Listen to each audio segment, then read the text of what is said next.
Gisa tayo panyero ng tawag dito, kamatis.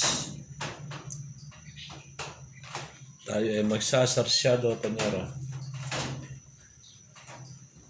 Sarsyadong dalagang bukid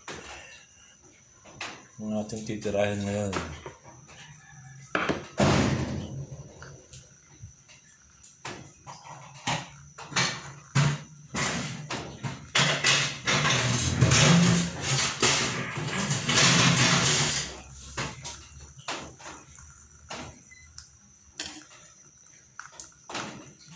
Lagyan natin ng bawang.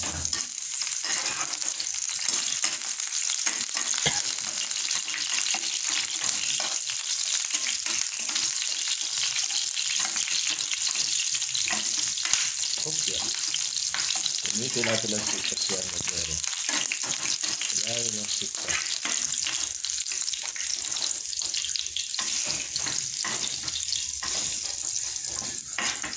Tuloy natin ang sibuyas. Maraming sibuyas ang ating ilalagay. Sarap sarsyado, maraming sibuyas.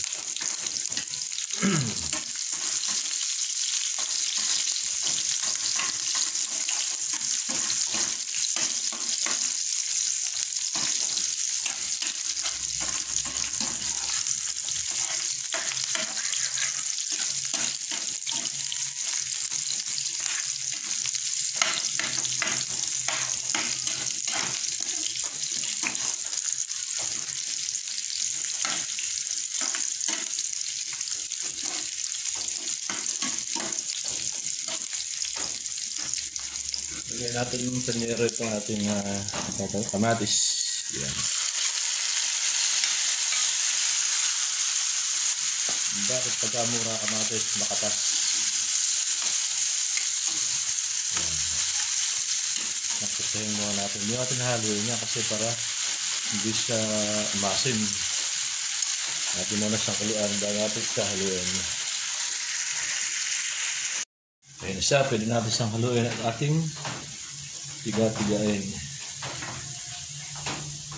Mas gusto ko sa sarsyado yung kamatis. Durog. Kaya yung buo-buo. Sarap. Ano kung lalagyan natin na itlog. Ayun ako nasa taog pa.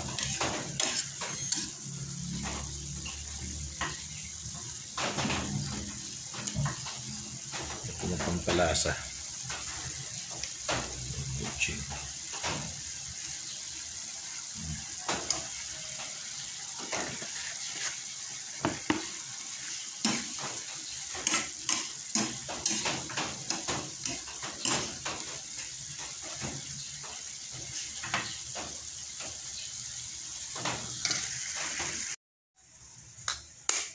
Lagyan natin yung panyero ng dalawang itlog.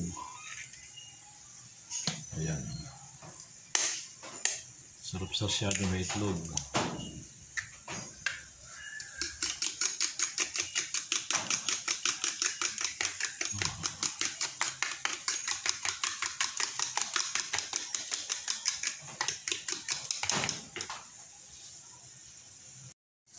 Okay na.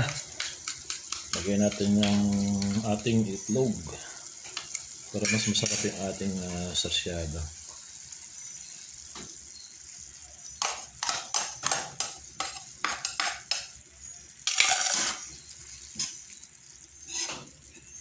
Lulutuin ko muna itlog para man bago ilagay yung isda, yung dalagang bukid. Luto na itlog, hindi siya malansa. Ganoon ako magluto panyero ng sarsyado.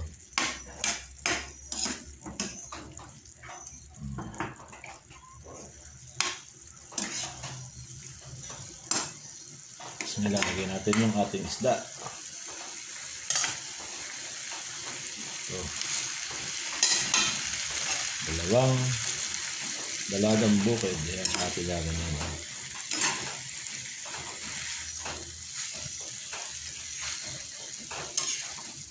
Hindi ako panyero nagsabaw, ha? Hindi ako nagtubig. Ganda yung sarili ng katas ng kamatis.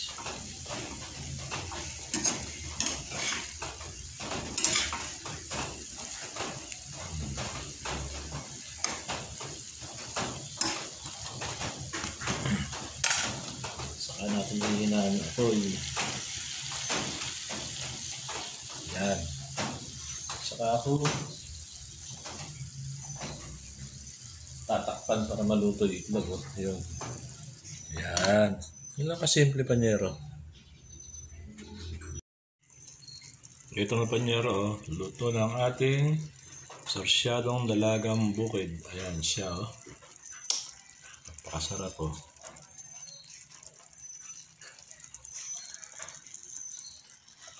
Like and follow lang mga panyero. Pa-subscribe naman po dyan mga panyero. Paibaguhan pa lang tayo. Ayan.